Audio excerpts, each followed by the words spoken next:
안녕하세요. 반갑습니다. 실천신학대학원에서 종교사회학 강의하는 정재영이라고 합니다. 오늘 두 개의 강의를 진행을 하겠는데요. 첫 번째 강의는 3040 세대의 위기를 읽다라는 주제로 지금 3040 세대가 처해 있는 현실이 어떤지 말씀을 좀 드려보도록 하겠습니다. 사실 어느 세대이고 중요하지 않은 세대가 없습니다. 교회 안에서 보더라도 다음 세대라고 하는 청소년도 중요하고 청년도 중요하고 또 지금 현재 노인 세대가 많이 있기 때문에 노년도 중요하죠. 그런데 왜 특별히 우리가 3040에 더 주목을 해야 되는가? 개인적으로도 다 이미 3040 시대를 경험하셨습니다만 인생의 중반기에 해당되기 때문에 이 3040 시기를 어떻게 지내느냐에 따라서 이후에 인생의 후반기가 결정되는 굉장히 중요한 인생의 전환기라고 할 수 있고요. 국가 차원에서 보더라도 이런 개인들이 어떻게 사느냐에 따라서 나라 전체에 영향을 미칠 수 있기 때문에 중요하다고 할 수 있습니다. 인구 구성에서도 이제 베이비 부머 다음으로 3040 세대가 많기 때문에 우리나라에 이제 떠오르는 대표 세대다 이렇게 얘기를 하고 있습니다. 교회에서는 어떨까요? 마찬가지죠. 이제 3040이라고 하면 2030 청년 세대하고는 또 조금 다르지 않습니까? 젊었을 때는 정말 패기와 열정으로 신앙생활하고 살았다고 한다면 이제는 조금 더 원숙한 신앙으로 나가야 되는데 여러 가지 삶의 변화 때문에 쉽지 않고 때로는 좀 좌절하기도 하고 또 교회 안에서 적응하지 못하는 그런 경우들이 많이 있습니다. 아마 아시겠습니다만 대개 청년들이 이 중년, 장년부로 넘어가는데 좀 많이 힘들어합니다. 남전도에 여전도에 이렇게 올라가려고 하면 이렇게 쩔쩔매면서 이렇게 불편해하면서 청년부에 계속 남아있으려고 하기도 하고 근데 나이가 많으니까 청년부에 계속 남아있지도 못하고 어중뛰게 되는 경우들이 많이 있잖아요. 그래서 이제 우리 사회에서도 이런 세대에 대해서 젊은 세대, 신세대도 아니고 그렇다고 쉰 세대도 아니고 낀 세대다 이렇게 말을 하고 있는데 교회에서도 이제 비슷하다고 볼 수 있겠습니다. 또 한 가지 중요한 것은 이제 3040 세대들이 결혼한 경우에 자녀들이 이제 교회 학교, 주일학교 구성원들이기 때문에 이 부모 세대가 흔들리면 사실 자녀 세대도 흔들리게 되는 것이죠. 그런 점에서 3040 세대만의 문제가 아니라 교회 미래까지도 달려있는 굉장히 중요한 세대다. 그래서 우리가 3040 세대에 주목을 해야 된다. 이렇게 말씀을 드릴 수 있겠습니다. 그런데 지금 3040 세대는 우리가 경험한 3040 세대하고는 많이 다르다고 할 수 있습니다. 이게 이제 기성세대가 하는 말이죠. 요즘 젊은 사람들은 애 하나 키우는 게 그렇게 힘들다고 하는지 모르겠다. 우리 때는 애 셋넷 낳고도 일 잘하고 신앙생활 잘했는데 이런 생각 좀 하지 않으세요? 제가 교회에서 강의하면 어르신들이 다 끄덕끄덕 하십니다. 맞다고. 젊은 사람들은 어떨까요? 아이 키우며 직장생활 하기도 쉽지 않은데 교회에 가면 왜 신앙생활 열심히 하지 않냐고 핀잔 들을 때가 많다는 거예요. 왜 이렇게 다르냐? 우리가 흔히 이제 세대 차이, 심지어 세대 갈등 이런 얘기도 합니다만 왜 세대 차이가 날까요? 삶의 경험이 다르기 때문에 그렇죠. 이건 아마 영원히 풀 수 없는 문제라는 생각이 들어요. 아마 아담과 하와 이후에 계속 있었을지도 모르고요. 아마 앞으로도 예수님 다시 오실 때까지 풀지 못하는 문제일 수도 있습니다. 왜냐하면 삶의 경험이 다르기 때문에. 야, 우리도 30, 40대 다 살아봤어 라고 생각하지만 우리가 살았던 30, 40대하고 지금의 30, 40대 삶의 환경이 다르다는 겁니다. 그러니까 이제 인식이 다른 거죠. 여기에 대해서 우리는 모르는 줄 아냐 이렇게 생각하면 사실 이제 소통이 어려워지는 상황이 되는 겁니다. 그러면 3040 세대가 누구인지 먼저 일반적인 사회적인 특징을 보고 그 다음에 이제 신앙적인 특징도 좀 살펴보도록 하겠습니다. 아시는 것처럼 이제 우리나라가 기대 수명이 길어지면서 전체적으로 이제 그 나이가 점점 이제 고령화되는 측면들이 나타나고 있습니다만 생애 주기 절반에 해당하는 나이가 30세에서 40대로 점점 이제 늘어나고 있고요. 또 마찬가지로 중위 연령은 이제 우리나라 인구를 0세부터 제일 나이 많은 분까지 쭉 세워가지고 가운데 딱 끊었을 때 가운데 나이를 중위 연령이라고 해요. 평균하고는 좀 다릅니다. 그 나이가 지금 44.5세, 45세까지 많아졌습니다. 여기 아마 40대는 안 계실 것 같은데, 40세는 안 계실 것 같은데, 교회에서 강의할 때는 이제 40세가 있잖아요. 그럼 40세라도 아직 우리나라 중간 나이에 도달하지 않은 젊은 나이라는 것이고, 그만큼 이제 우리나라 이제 인구가 고령화된다는 뜻이기도 합니다만, 그래서 이제 많이 들어보셨겠습니다만, 꽃중년, 신중년, 이런 말 많이 쓰고요. 공자는 이제 마흔을 불혹이라고 했습니다만, 패기의 마흔, 철없는 마흔, 이런 말도 씁니다. 요즘 혹시 TV 좀 보세요? 예능 프로그램 보면요.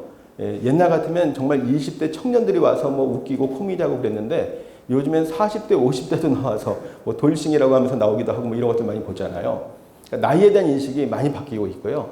40만 해도 아직 젊다, 철이 없다 이런 얘기를 하는 겁니다. 실제로 통계를 보면 평균 초혼 나이, 처음 결혼한 나이가 남녀가 모두 30세가 넘어섰습니다.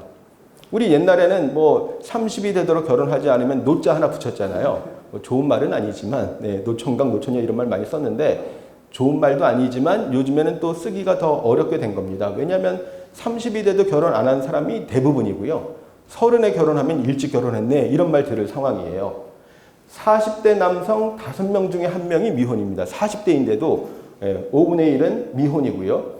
25세에서 49세 남성 절반이 미혼입니다. 그러니까 이제 경제적으로도 독립이 안 되는 거죠. 요즘 사람들 생각에 이제 더 많이 좀 안정이 된 다음에 결혼하겠다고 생각하기 때문에 캥거루족이란 말 들어보셨습니까? 부모님께 얹혀서 자기 돈은 좀 아껴가지고 뭐 결혼 준비도 하고 이러면서 이제 독립이 되지 않기 때문에 결과적으로 초기 성인기가 길어지고 있다. 초기 성인기는 이제 교육학에서 쓰는 말인데 초기 성인기는 당연히 이제 청소년에서 청년이 되면서 성인이 되는 나이. 보통 이제 20대를 초기 성인기라고 하는데 이 자립이 되지 않는 나이가 점점 길어지면서 초기 성인기가 길어지고 있고 30대도 초기 성인기, 심지어는 40대까지도 초기 성인기로 봐야 된다. 그만큼 이제 이 30, 40 세대가 매우 불안정한 삶을 살고 있다라고 하는 것이고요. 우리나라 30, 40은 어떤 특징들을 가지고 있는가? 시기사고는 이제 70년대 초부터 90년대 초에 태어난 사람들이라고 볼 수 있는데 잘 아시는 것처럼 이제 우리나라가 이제 다 산업화, 굉장히 부유한 강대 국가가 됐기 때문에 빈곤을 모르고 살았죠. 저도 뭐 이제 50대 중반 넘어가는데요. 보릿고개는 저도 경험하지 않았습니다만 우리 보릿고개란 말 많이 들어봤죠. 뭔지 알잖아요. 요즘 세대들은 보릿고개란 말 자체를 잘 모릅니다. 가난을 경험하지 않았죠. 또 사회적으로도 민주화가 이루어졌기 때문에 별로 이제 어려움을 모르고 자란 세대라고 생각할 수가 있는데 그렇다고 해서 평탄하게만 살아왔는가? 그렇지 않고요. 또 그 이후에 IMF도 터졌습니다만 또 2000년대에는 미국발 경제 위기도 있었고 하기 때문에 사실은 이제 여러 가지로 경쟁이 더 심화된 세대라고 볼 수 있습니다. 교육 정책이 계속 바뀌면서 혼란이 오기도 하고요. 친구끼리 공책을 안 빌려주는 세대가 된 거죠. 여기 계신 분들 옛날에 뭐 친구 아파서 학교 못 오면 공책 빌려주고 뭐 다 그렇게 하시지 않았어요? 요즘에 이제 그런 거 없답니다. 다 상대평가기 때문에 바로 옆에 있는 친구가 자기 경쟁 상대고 얘보다 내가 0.1점이라도 더 받아야 대학에 갈 수 있는 상황이기 때문에 굉장히 치열한 경쟁. 그래서 이제 흔히 말하는 그 각자 도생 이런 것들을 살고 있는 시대라고 볼 수 있습니다. 가치관 측면에서도 옛날에는 비교적 옳고 그름이 뭔가 분명했는데 이제 그런 것들이 분명하지 않아서 판단도 쉽지 않은 그런 세대라고 얘기를 하고 있습니다. 엄밀히 보면 30과 40도 다르다는 얘기를 합니다.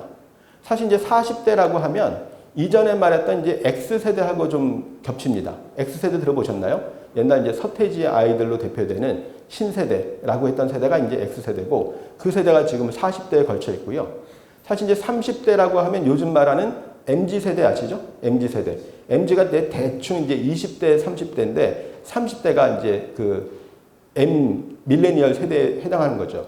그 이제 X, Y, Z로 가는 건 아시죠? X세대 다음이 이제 Y세대인데 Y세대를 밀레니얼 세대라고 하고 그 다음에 이제 Z가 되는 겁니다. 근데 이제 Y세대는 밀레니얼 세대라고 하기 때문에 합쳐가지고 MZ세대라고 하죠. 그래서 이제 30대, 40대가 사실 다르다고 하는 겁니다. 40대는 이제 좀 더 기성세대의 좀 성격이 있기 때문에 좀 사회에 대한 관심도 있고 역사의식도 있고 다른 사람에 대한 관심도 있고 한데 반해서 30대는 훨씬 더 MZ세대 특성을 띠고 있기 때문에 개인주의화되고 개별화되고 좀 더 자기중심적이고 이해타산적이고 이런 특징들이 많다고 하는 것이죠. 대표적으로 공정에 대한 인식이 다르다는 얘기를 많이 합니다. 공정. 우리 사회에서 공정이 되게 이슈가 되지 않았습니까? 근데 기성세대 40대는 주로 결과의 공정성, 모든 사람들을 위한 공평함 이런 데 관심이 있다고 한다면 30대는 주로 과정의 공정성, 또 노력한 대가로서의 공정성 이런 것들을 중시한다는 거예요. 전에 우리나라에서 그 동계올림픽, 평창올림픽 할 때 아이스하키 단일팀 결성하고 뭐 이랬던 거 기억나십니까? 그때 남북 단일팀 결성한다고 했다가 젊은 세대가 엄청나게 반발을 한 적이 있었습니다. 남북 단일팀을 결성한다면 좋은 일일까요? 나쁜 일일까요? 예, 여기 계신 대체로 기성세대는 그거 좋은 일 아니야? 우리 남북한 계속 막 자꾸 이질화되고 통일이 너무 먼 것 같고 좀 동질성을 키우면 좋을 테니까 스포츠를 통해서 교류하면 좋은 거잖아요. 근데 그때 젊은 세대, MZ세대가 아주 강력하게 반발을 했습니다. 왜 그랬을까요? 처음부터 잘 준비해서 했으면 모르겠는데 갑자기 정치적으로 결정해서 그 남북 단일팀을 만든다고 하니까 국가대표가 되기 위해서 그동안 노력했던 남한의 선수들이 있잖아요. 근데 남북 단일팀을 만들면 국가대표로 들어온 사람들이 줄어들게 되는 거죠. 그러니까 말하자면 20명이 이제 대상이었는데 10명으로 줄어들 수 있는 거예요. 그러면 국가대표가 되기 위해서 뭐 1년, 2년 피땀 흘려가면서 노력한 선수들이 하루아침에 국가대표 발탁이 안 되는 거잖아요. 그럼 그 노력에 대한 보상은 누가 책임질 거냐? 이게 공정한 나라냐라고 난리를 친 겁니다. 들어보니까 또 그런 것 같기도 해요. 그죠? 통일을 위해서는 단일팀이 좋은 건데 또 생각해보니까 그런 문제가 있습니다. 사실 이제 공정이란 개념이 되게 좀 다양하고 복잡하고 여러 측면들을 포함하고 있습니다. 그러니까 뭐 꼭 이것만 맞고 저거는 틀리다 이렇게 말할 수 없는 거예요.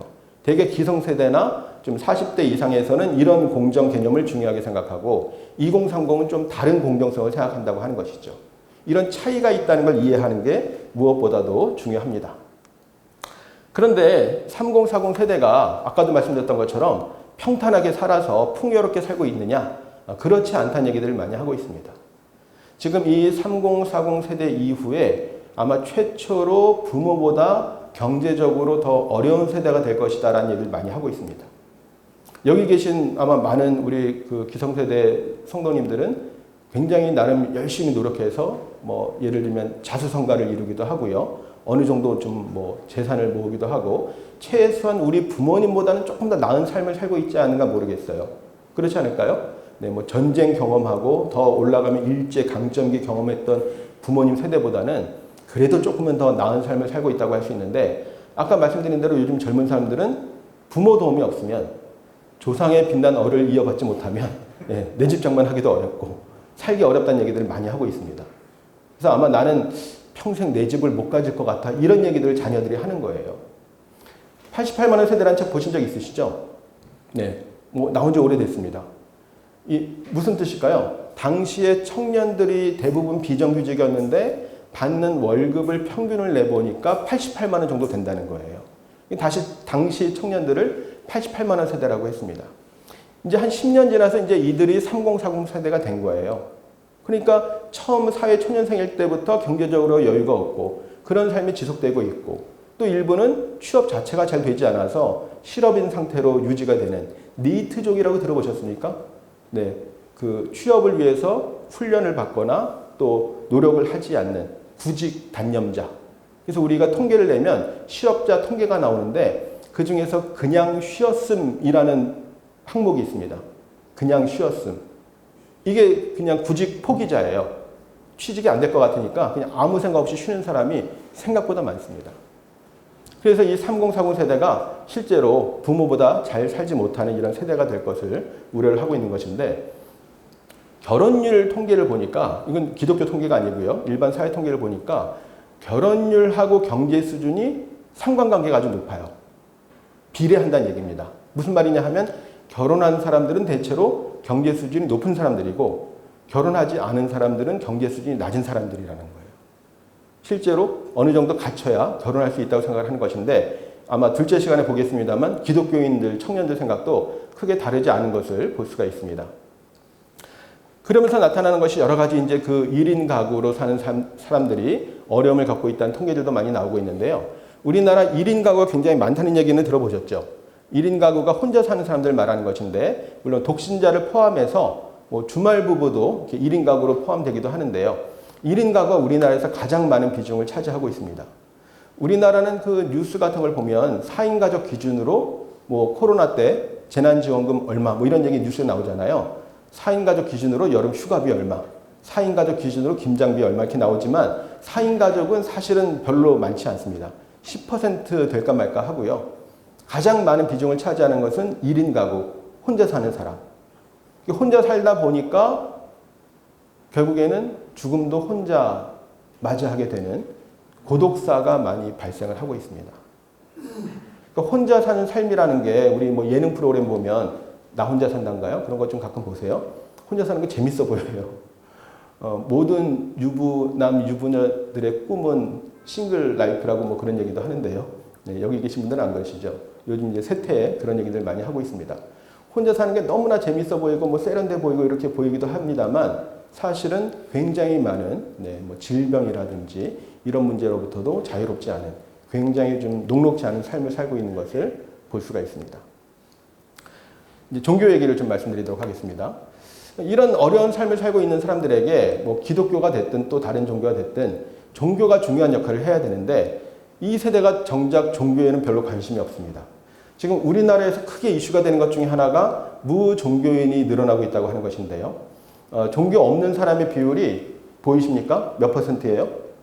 60%가 넘습니다. 굉장히 놀라운 결과인데 별로 놀라지 않으십니다만 네. 종교 없는 사람이 60%가 넘는다고? 종교 있는 사람이 36.6%라는 얘기는 이 안에 기독교, 뭐 가톨릭, 불교 다 포함해서 40%가 안 된다는 얘기예요. 제가 그래서 이제 최근에 무종교인 조사도 하고 연구도 하고 있습니다만 오른쪽에 파란색 보이시죠? 네, 20대 젊을수록에 무종교인이 많습니다. 20대에서 80%, 그 다음에 3040도 못지않게 많은 것을 볼 수가 있습니다. 기본적으로 종교는 나이가 들수록 관심이 많아지는 것은 사실이에요. 왜 그럴까요? 인간이란 존재가 뭔가 좀 약해지고 힘들고 병들고 결핍이 있을 때 하나님을 찾는 경향이 있거든요. 젊은 사람들이 상황은 어렵지만 뭐 죽을 날도 멀었다고 생각을 하는 것 같고 뭐 특별히 이제 질병으로 고통을 받지도 않기 때문에 기본적으로 종교에 대한 관심이 좀 적기는 합니다. 대체로. 그렇다고 해도 너무 적다는 거죠.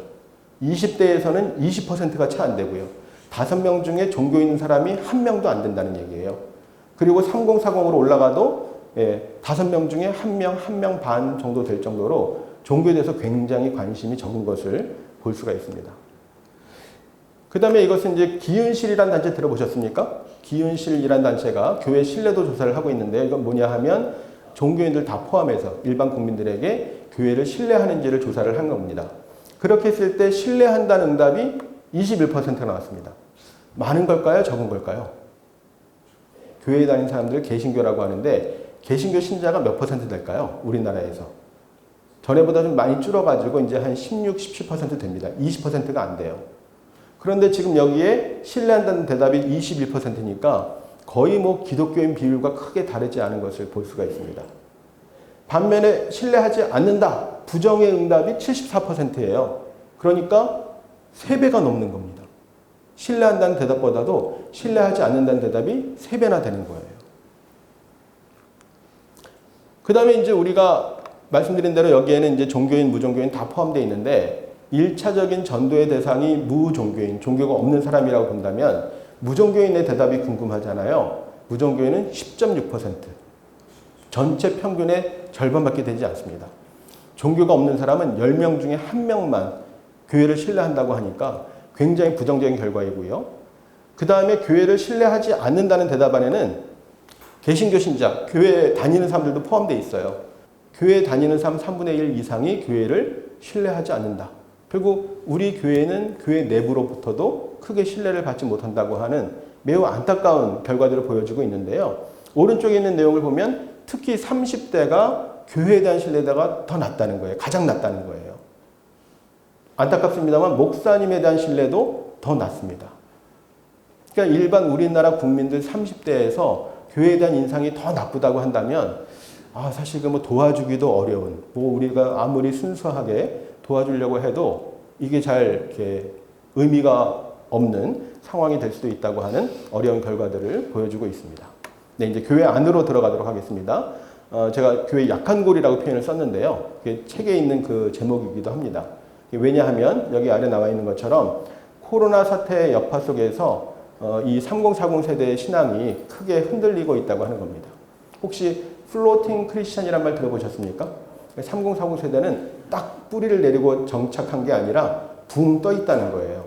그리고 이 교회 저 교회 기웃기웃거리고 있고 온라인 예배 드리면서 대면 예배가 다시 드릴 수 있는 상황이 됐는데도 돌아오지 않고 있는 이런 것을 이제 플로팅 크리스찬이라고 하는데 3040 세대 그런 세대가 그런 사람들이 제일 많다고 하는 겁니다. 뒤에 이제 또 가난한 성도 말씀드리겠습니다만, 그래서 잠재적 가난한 성도가 많아지고 있어서 한국교회의 약한 고리가 되고 있다. 이 3040이 이제 든든한 허리가 돼야 되는데 그렇지 못하고 굉장히 약한 고리가 되고 있는 안타까운 현실을 보여주고 있습니다. 앞에 말씀드렸던 것처럼 교회 안의 3040 세대 역시 굉장히 좀 불안정하고 혼란스러운 시기를 경험하고 있다고 말씀드릴 수 있는데요. 말씀드렸던 것처럼 이제 직장 생활하면서 사회 초년생이 되고 있는데 과중한 업무 때문에 사실 이제 그 주일 외에는 교회 나오기 어려운 그런 상황에 처해 있는 경우도 많이 있고요. 경무에 시달리면서 스트레스를 받기도 하고요. 또 이제 결혼을 한 경우에도 아까 말씀드렸던 것처럼 자녀를 낳아서 이제 가정을 꾸리고 살아야 되는데 이제 뭐 여기가 지금 아버지 학교입니다만 아버지가 되고 나서 보니까 이제 뭐 여러 가지 혼란스러운 거죠. 저도 사실 그래서 이런 교육이 결혼하기 전에 미혼 청년 대상으로 좀 많이 해야 된다고 생각을 하고 있는데 우리가 어떻게 아버지가 되는지 배워본 적 없죠. 혹시 그전 혹시 이런 교육을 받으셨는지 모르겠어요. 아버지 되기 전에. 아버지 된 후에도 필요하지만 아버지 되기 전에도 필요하거든요. 아버지가 어떤 사람인지 어떤 역할인지. 우리가 배운 적이 없기 때문에 그냥 자기 아버지를 따라하는 경우들이 많이 있는데 좋은 점도 따라하지만 사실은 아버지의 좀 부정적인 모습까지도 그냥 우리가 답습하는 경우들이 많이 있잖아요. 뭐 어머니도 마찬가지고 하다 보니까 자녀 키우는 게 너무 힘든 겁니다. 우리 뭐 자녀도 다 키워봤죠. 뭐 3명, 4명 키워봤는데 요즘 자녀에 대한 그 관심이나 에너지가 우리 때하고는 또 다르다는 거예요. 정말 한 명 낳아서 키우기도 쉽지 않다는 얘기를 많이 하는데 저희가 조사한 통계를 좀 보여드리겠습니다. 이제 그 3040 세대들에게 가사 노동과 직장 생활이 있는데 어떤 어려움이 있습니까? 라고 물어봤더니 이런 통계가 나왔습니다. 제일 많이 나온 게 취업과 직장이 제일 힘든 걸로 나와 있고요. 옆에 보시면 가사노동 육아라든지 집안 문제 이런 것들은 상대적으로는 좀 적은 걸로 나와 있습니다. 직장 취업 관련해서 스트레스가 큰 것을 볼 수가 있습니다. 그 다음에 직장 생활로 스트레스가 크면 여러 가지 이제 부정적인 영향을 미칠 텐데 어떤 부정적인 영향이 있습니까? 라고 물어봤더니 첫 번째가 신앙 자체에 대한 관심이 약해진다. 그 옆에 뭐 교회 출석 대신 온라인 예배 드린다, 봉사 안 하게 된다, 뭐 이런 얘기들이 있습니다만 차이가 크죠. 다른 세계보다 차이가 크게 신앙 자체가 약화된다 이런 얘기를 하고 있습니다. 다른 문제보다도 내 신앙 자체가 약해지는 것에 대해서 영향이 크다는 얘기를 하고 있습니다. 그런데 이 사람들에게 교회 가면 스트레스가 좀 해소됩니까? 혹시 더 지칩니까? 라고 물어봤더니 더 지친다는 대답은 13%, 그리고 해소된다는 대답이 48%. 물론 잘 모르겠다, 특별한 영향이 없다도 많이 있긴 합니다만 그래도 지친다는 대답보다는 해소된다는 대답이 많이 있으니까 좀 희망적이죠. 문제는 이들이 교회 잘 안 나온다는 겁니다. 교회만 좀 나오면 교회 안에서 좀 신앙도 회복되고 스트레스도 좀 해소되고 도움을 받을 텐데 정작 교회는 잘 안 나오고 있다라는 그런 상황이고요. 3040 세대가 전체적으로 좀 신앙적으로 불안정한 상태에 있는 것을 볼 수가 있는데요. 신앙생활 하는 이유를 물어봤습니다. 우리 여기 계신 아버님들은 신앙생활 하는 이유가 무엇일까요? 저희가 여기 보시면 2030, 3040, 5060 다 3번 조사했기 때문에 그래프가 3개씩 있죠. 제일 오른쪽이 5060이에요. 그래서 보시면 그래프마다 좀 차이가 있는 것이 나타나는데요. 지금 가운데 있는 것이 3040인데 3040 같은 경우에는 가장 많은 응답이 마음의 평안을 위해라고 대답을 하고 있고요. 구원과 영생을 위해서는 굉장히 적게 나오고 있는 것을 보이십니까? 네. 5060은 어디에 제일 많이 있어요? 구원을 위해가 거의 50%입니다. 물론 이제 통계조사라는 게 무슨 정답이 있는 건 아닙니다. 그러나 우리가 교회 다닌다고 하면 그래도 하나님 믿고 구원받고 생명을 얻고 이런 것들 우리가 중요하게 생각하잖아요. 그런데 3040은 그 대답보다 마음의 평안을 더 중요하게 생각하는 거예요. 아마도 이것은 현실이 너무나 어렵기 때문에 현실로부터 좀 안정을 찾고 싶어 하는, 요즘에 뭐 이너 피스 이런 말 농담처럼 많이 쓰는데 좀 편하게 살고 싶다, 이런 욕구가 좀 강해서 나타난 결과일 거라고 생각이 듭니다. 그런데 3040 세대에게 신앙적으로 회의를 한 경험이 있습니까? 라고 물어봤더니 신앙의 회의가 있는데 요즘도 있다라는 게 44%고요. 과거에 있었는데 요즘은 없다. 다행이긴 합니다만 합하면 80%가 신앙의 회의를 경험했고 일부는 지금도 신앙의 회의를 하고 있다는 얘기입니다. 신앙적으로 많이 흔들리고 있다고 하는 결과들을 보여주고 있는데요. 신앙의 회의를 한 이유가 무엇입니까? 라고 물어봤더니 제일 많은 대답이 뭐예요? 기독교인들의 생활이 비도덕적이고 이중적이어서가 제일 많이 나왔습니다. 조금 의외지 않습니까? 옆에 보시면 기도해도 응답이 오지 않아서 목사님에게 실망해서 하나님이 잘 이해가 안 돼서 뭐 여러 가지가 있습니다만 제일 많은 게 다른 기독교인들을 보고 실망한 거예요. 그러니까 어떤 신앙 교리에 대한 문제라든지 하나님에 대한 의문이라든지 이런 문제가 아니라 다른 기독교인들 때문에 신앙이 흔들리는 겁니다.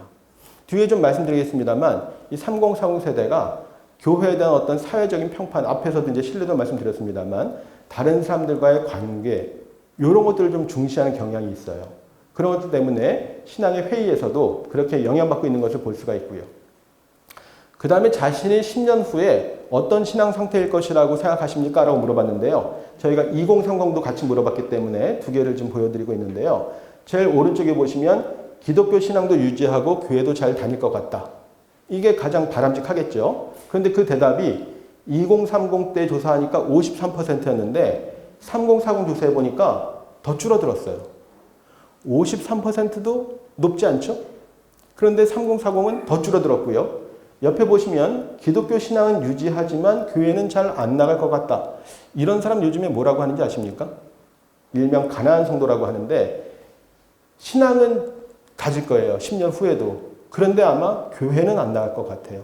교회는 출석하지 않는 기독교 신자가 될 것 같다는 대답이 2030 때는 40%였는데요. 3040 조사해 보니까 50%까지 늘었어요. 그럼 앞으로 10년 후에 한국교회는 어떻게 될까요? 지금도 3040이 비어서 난리가 났는데 거의 뭐 3040 그냥 뭐 속된 말로 시간 말일 수도 있는 그런 아주 어두운 미래를 전망하게 만드는 안타까운 결과입니다. 그 다음에 그 3040의 어떤 신앙 단계를 저희가 물어봤는데 신앙 단계라고 하는 것은 이제 주관적으로 대답을 한 겁니다. 뭐 객관적인 지표는 아니고요. 이제 이렇게 아래 1, 2, 3, 4 보이시죠? 내용을 보시면 1단계는 이제 초신자를 말하는 거예요. 그 다음에 조금 이제 기독교 신앙에 대해서 좀 알게 되는 단계를 보여주고 있고 4단계가 이제 가장 성숙한 신앙이라고 볼 수 있는데 전체적으로 본인이 어느 신앙 단계에 해당하는가를 물어봤는데 오른쪽에 보시면 5060은 지금 4단계라는 대답이 30% 가까이 나오잖아요. 물론 이제 주관적인 판단이긴 합니다만 5060 같은 경우에는 그래도 내 신앙이 꽤 성숙돼 있다. 원숙한 신앙이다. 라는 대답이 3분의 1 가까이 되는데 지금 3040은 어떻습니까? 1단계가 43%. 초신자 수준이라는 대답이 거의 절반 가까이 나오는 거예요. 3040 세대가 신앙적으로 굉장히 좀 미약한 수준이다라고 하는 것을 볼 수가 있는데요. 또 한 가지 놀라운 결과는 뭐냐 하면 이 신앙 단계하고 경제 수준하고 맞물려 있다고 하는 겁니다. 지금 보시면 그 1단계란 대답에서 나이로 보시면 지금 그 30대가 46%로 더 많이 나와 있고요. 아래 경제 수준에 보면 빨간색이 있지 않습니까? 1단계, 2단계는 하로 갈수록 경제 수준이 낮을수록 1단계, 2단계라는 대답이 더 점점 많아지죠. 그리고 3단계, 4단계는 경제 수준이 올라갈수록 많아집니다. 이게 무슨 얘기입니까? 경제적으로 여유 있는 사람이 신앙 단계도 높고 경제적으로 어려운 사람들이 신앙 단계가 낮다는 얘기예요. 너무 놀라운 결과지 않습니까? 왜 이런 일이 생길까요? 네. 뭐 시간을 짧게 말씀을 드리면 사실은 경제 문제와 신앙 성장이 영향을 주고받는다는 얘기입니다. 우리가 신앙생활 하려면 사실은 좀 경제적으로 조금 여유도 있고 시간 사용도 좀 자유로워야 그리고 토요일 날 오전에 대부분 뭐 쉬는 시간이긴 합니다만 이 시간에 못 쉬는 사람들도 있잖아요. 그죠? 뭐 자영업자라든지 시간 내기 어려운 분들이 있습니다. 교회에서 아무리 좋은 프로그램이 있어도 집회를 해도 생업 때문에 못 나가는 사람들이 있고요. 단돈 한 푼이 아쉬워서 생업에 매달려야 되는 사람들. 헌금을 하고 싶어도 마음껏 드리지 못하는 사람들이 있거든요. 이런 분들이 아무래도 신앙 관계에서 만족도도 좀 낮고 성장을 잘 못하는 경우도 있습니다. 그런 점에서 이 경제 문제라고 하는 게 우리가 사실은 자유롭기 어려운 아주 중요한 문제 중에 하나라는 것도 무시하기 어렵다라고 하는 것이고요. 교회 출석교회 만족도에 대해서 물어봤는데요. 출석교회 만족도에 대해서 어떻게 생각하는지 물어봤더니 이웃과 사회를 위한 사회적 책임 역할 수행을 잘하는 교회에 대해서 만족도가 높은 거예요. 여기 우리 아버님들은 교회에 대해서 어떤 점에 만족하십니까? 생각을 해보면 뭐 예배가 은혜롭다든지 우리 목사님 설교가 좋다든지 뭐 이런 거 많이 떠올리시잖아요. 그게 아니라 이웃과 사회를 위해서 책임적인 역할을 수행하기 때문에 만족한다. 사회적 관점에서 교회를 들여다보는 그런 생각들이 강하다고 하는 겁니다. 그 다음에 이제 불만족한다는 사람들이 있었는데 왜 불만족하십니까? 물어보니까 시대 흐름에 맞춰가려는 노력이 부족해서라는 대답을 제일 많이 하는 거예요. 그러니까 교회를 바라볼 때 사회적인 관점, 사회적인 관계, 사회에서 어떤 평판, 이미지 이런 것들을 중시하는 세대라고 하는 것을 엿볼 수가 있습니다. 여러 가지 교회 활동에 대체로 소극적인데 그중에 사회봉사에 대해서는 관심이 많다고 하는 그런 통계입니다. 전체적으로 5060 세대보다 교회 활동 참여가 되게 저조하고 낮습니다. 그런데 사회봉사 참여는 5060보다 많이 있고요. 또 사회봉사 참여에 앞으로 향후에 참여하겠습니까? 라고 물어보면 의향이 있다는 대답이 많이 나오는 거예요. 교회 안의 내부 활동보다도 뭔가 교회 밖에 사회와의 관계에서 뭔가 하고자 하는 그런 의지를 보여주고 있다고 하는 것이죠. 이런 것들은 여러 가지 어려운 신앙생활을 하고 있는 3040 세대에서 어떤 좀 가능성, 희망을 볼 수 있는 부분이라고 할 수 있겠습니다. 그런 자세로 우리가 3040을 조금 더 이해하고 소통하는 노력이 필요하지 않은가 말씀을 드리면서 첫 번째 강의는 마치도록 하겠습니다. 감사합니다.